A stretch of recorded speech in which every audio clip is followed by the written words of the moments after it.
ത്രിയേക ദൈവത്തിൻ്റെ അതിപരിശുദ്ധ നാമം വാഴ്ത്തപ്പെടുമാറാകട്ടെ. കർത്താവിൽ പ്രിയ വിശ്വാസികളുടെ സമൂഹമായ കുഞ്ഞുങ്ങളെ, നിങ്ങളെ ഏവരെയും ഉയർത്തെഴുന്നേറ്റ് വീണ്ടും വരുമെന്ന് അരുളിച്ചത് സ്വർഗാരോഹണം ചെയ്ത കർത്താവായ യേശു ക്രിസ്തുവിൻ്റെ നാമത്തിൽ പ്രഭാതവചനത്തിലേക്ക് വളരെ സ്നേഹത്തോടെ വിനയത്തോടെ സ്വാഗതം ചെയ്യും. ഇന്നത്തെ ധ്യാന വിഷയം കാനൂനുകളും പുരാതന എഴുത്തുകളും പരേതരെ പറ്റി എന്താണ് പറയുന്നത്? കാനൂനുകളും പുരാതന എഴുത്തുകളും പരേതരെ പറ്റി എന്താണ് പറയുന്നത്? ഇന്നത്തെ ദിവസത്തിന്റെ പ്രത്യേകത എന്ന് പറയുന്നത് 27 മെയ് 2026, ഈ മാസത്തിലെ 27ാമത്തെ ദിവസം, പെന്തക്കോസ്തിക്ക് ശേഷം 3ാമത്തെ ദിവസവും ആണ്. ഈ വർഷത്തിലെ 147ാമത്തെ ദിവസം ആണ് ഇന്ന് 518ാമത്തെ എപ്പിസോഡ് പബ്ലിഷ് ചെയ്യുന്നതിന് വേണ്ടിയിട്ട് ദൈവത്തിൽ ശരണപ്പെടുന്നു.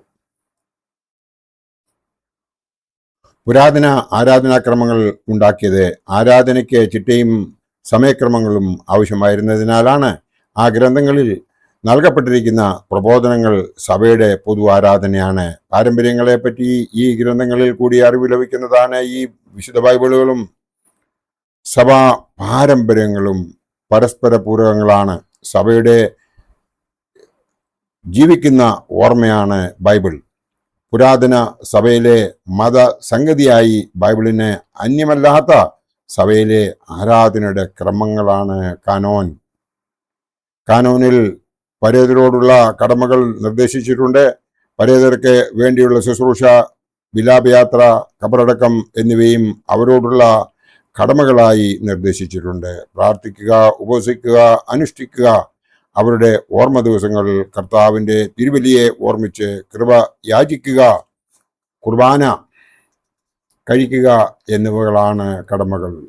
ഹൂദായ കാനൂൻ 6-ാം അധ്യായം 1-2 ഭാഗങ്ങളിൽ പറയുന്നത് കർത്താവ് 3-ാം ദിവസം ഉയർത്തെഴുന്നേറ്റതിനാൽ പരേതരുടെ 3-ാം ദിവസവും ജീവനുള്ളവരുടെയും മരിച്ചവരുടെയും ഓർമ്മയെ പ്രതി 9-ാം ദിവസവും ജനം മോശയ്ക്ക് വേണ്ടി വിലാപം നടത്തിയതിനെ പ്രതി 30-ാം ദിവസവും കർത്താവ് സ്വർഗാരോഹണം ചെയ്തതിനെ പ്രതി 40-ാം ദിവസവും ആണ്ട് തികയുമ്പോഴും സങ്കീർത്തനങ്ങളും പ്രാർത്ഥനകളും നിവർത്തിക്കണം എന്നാണ്.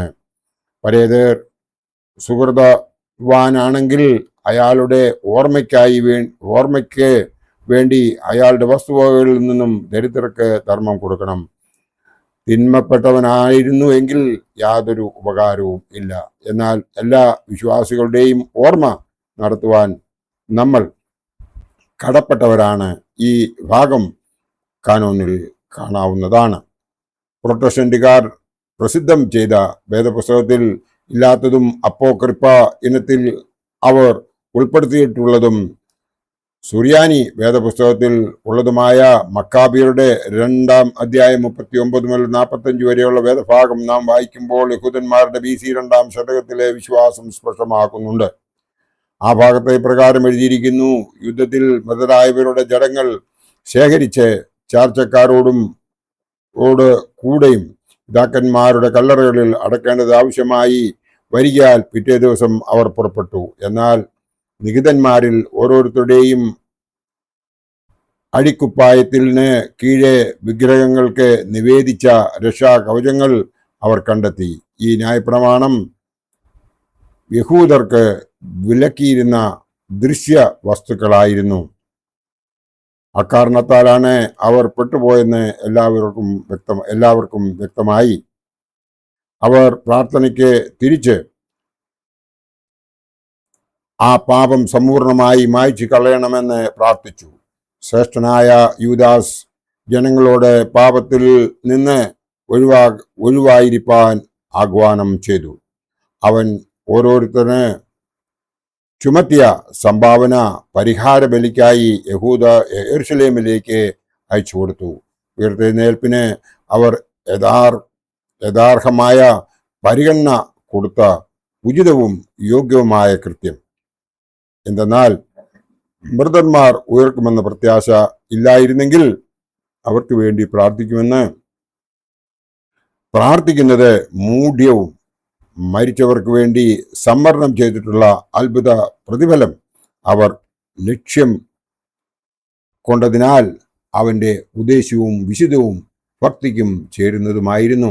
തന്മൂലമാണ് മരിച്ചവരെ അവരുടെ പാപങ്ങളിൽ നിന്ന് മുക്തരാക്കുവാൻ അവർ പാപപരിഹാര ബലി നടത്തിയത് എന്ന് നമുക്ക് ചരിത്രം വായിക്കുമ്പോൾ മനസ്സിലാകും. നവീകരണ സഭകളുടെ ആവിർഭാവത്തോടെയാണ് പരേതർക്ക് വേണ്ടിയുള്ള പ്രാർത്ഥന നിരർത്ഥകമാണെന്നുള്ള വാദം ഉയർന്നത്. എന്നാൽ ആംഗ്ലിയൻ സഭയുടെ പ്രാർത്ഥനാക്രമത്തിൽ book of the common prayer, കർത്താവേ നിന്റെ നിത്യവും ശാശ്വതമായ മഹത്വത്തിൽ ഞങ്ങൾക്കും നിന്റെ തിരുനാമത്തിലുള്ള സത്യവിശ്വാസത്തോടുകൂടി വാങ്ങിപ്പോയിരിക്കുന്നവർക്കും ആത്മാവിലും ശരീരത്തിലുമുള്ള പൂർണ്ണ ആനന്ദം അനുഭവിപ്പാൻ സംഗതിയാക്കണമേ എന്ന് കാണുന്നു. പേജ് 198 നമുക്ക് അത് കാണുവാൻ സാധിക്കും. പൗലോസ് അപ്പോസ്തലൻ 1 തെസ്സലോനിക്കർ 4:13 പറയുന്നു, സഹോദരന്മാരെ, നിങ്ങൾ പ്രത്യാശയില്ലാത്ത മറ്റുള്ളവരെ പോലെ ദുഃഖിക്കാതിരിക്കേണ്ടതിന് നിദ്ര കൊള്ളുന്നവരെ കുറിച്ച് അറിവില്ലാതെ ഇരിക്കരുത് എന്ന് ഞാൻ ആഗ്രഹിക്കുന്നു. നിര്യാണത്തിന് ശേഷവും സഭയ്ക്ക് വേണ്ടി പത്രോസ് ഓർത്ത് ഉത്സാഹിക്കും. 2 പത്രോസ് 1:15 എന്ന് പറഞ്ഞതിനാൽ പത്രോസ് നമുക്ക് പ്രത്യാശ നൽകിയല്ലേ. നിര്യാണത്തിന് ശേഷം ഉത്സാഹിക്കും എന്ന് പറഞ്ഞിരിക്കുന്നതിനാൽ മരണശേഷം ആത്മാവിൻ്റെ അവസ്ഥയെ കാട്ടിത്തരികയാണ് ഇവിടെ ചെയ്യുന്നത്. നമുക്ക് ഇതിൽ നിന്നൊക്കെയും മനസ്സിലാകുന്ന ഒരു വലിയ കാര്യമുണ്ട്. നമ്മളുടെ പരേതർ ഈ ലോകത്തിൽ നിന്നും കടന്നുപോയി കഴിഞ്ഞാൽ അവർക്ക് വേണ്ടി നമ്മൾ പ്രാർത്ഥിക്കുന്നുവെങ്കിൽ ദൈവം അവരുടെ അറിവോടും അറിവൂടാതെയും മനസ്സോടും ചെയ്തു പോയിട്ടുള്ളതായ പരിഹരിക്കാവുന്നതായ പാപങ്ങൾ മോചിച്ചു കൊടുക്കും എന്ന് നമുക്ക് ഏവർക്കും അറിയാം. അതിനു വേണ്ടിയിട്ട് അവർക്ക് വേണ്ടി 3-ാം ദിവസത്തെ കുർബാനയും 9-ാം ദിവസത്തെ കുർബാനയും 30-ാം ദിവസത്തെ കുർബാനയും 40-ാം ദിവസത്തെ കുർബാനയും ഒക്കെയും നമ്മൾ നടത്തേണ്ടതുണ്ട്.